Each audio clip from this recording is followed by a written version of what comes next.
Also, Islam isn't just a claim. Islam isn't just a claim as we see in the 21st century. It's not just a statement, I am a Muslim. My name is Ahmed, Hassan, Hussein, Muhammad, Khadija, Aisha.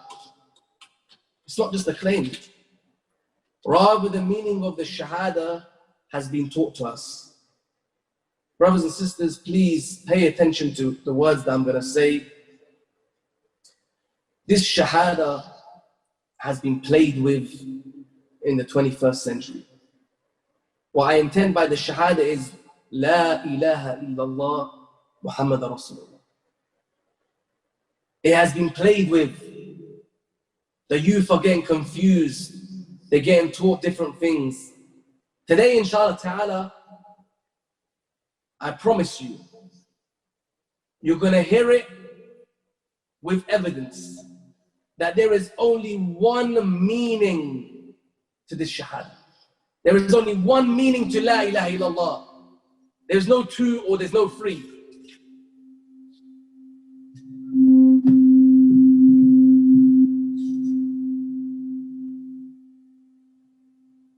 We haven't been left to guess what it means. We haven't been left to guess what it means. Otherwise, Islam will be something which has no value. So as I mentioned, it has only one meaning. So La ilaha illallah is accepted, it isn't accepted from anyone except he understands the meaning. Note this down. It isn't accepted from anyone except he understands the meaning of the Shahada. As Allah subhanahu wa ta'ala, He says in the Quran, إِلَّا مَنْ شَهِدَ بِالْحَقِّ وَهُمْ يَعْلَمُونَ. Except those who testify to the truth and have knowledge. And if you look the books of tafsir, you'll find the word al-haq to mean the Shahada.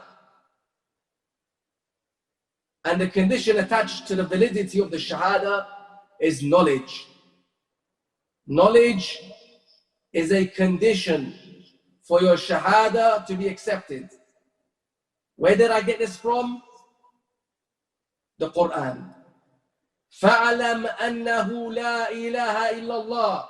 Know that there is no one worthy of worship except Allah.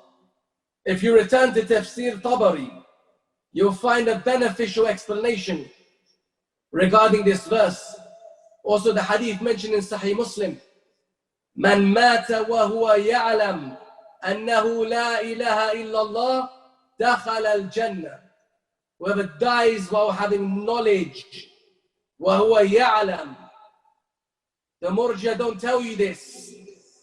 The Jahmiyyah, they don't tell you this.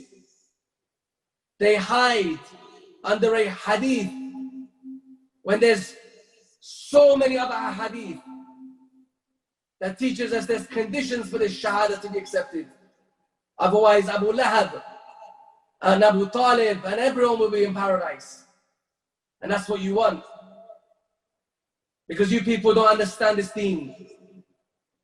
And you've come forward with text that's unclear, with doubts that's so clear in front of those who have aql. من مات وهو يعلم أنه لا إله إلا الله دخل الجنة. Whoever dies whilst having knowledge that there is no one worthy of worship other than Allah enters paradise. So the Prophet ﷺ made knowledge a condition. Who made this condition? Was it the Khawarij? Was it a Khariji scholar? Or was it the Prophet ﷺ? Soon we're going to hear you. If we mention these hadith and we don't say the Prophet said, or we don't mention the ayat, that this is an ayah from the Quran, you attribute this to a Khariji, or you'll say this is the Khawarij who said this. And this is the problem. You don't know your deen. The people are getting brainwashed because there's no one out there to speak and to clarify. And those that are there, what happens to them? You put them in the prisons. You put them in the prisons. But what happens after that? Another bunch comes.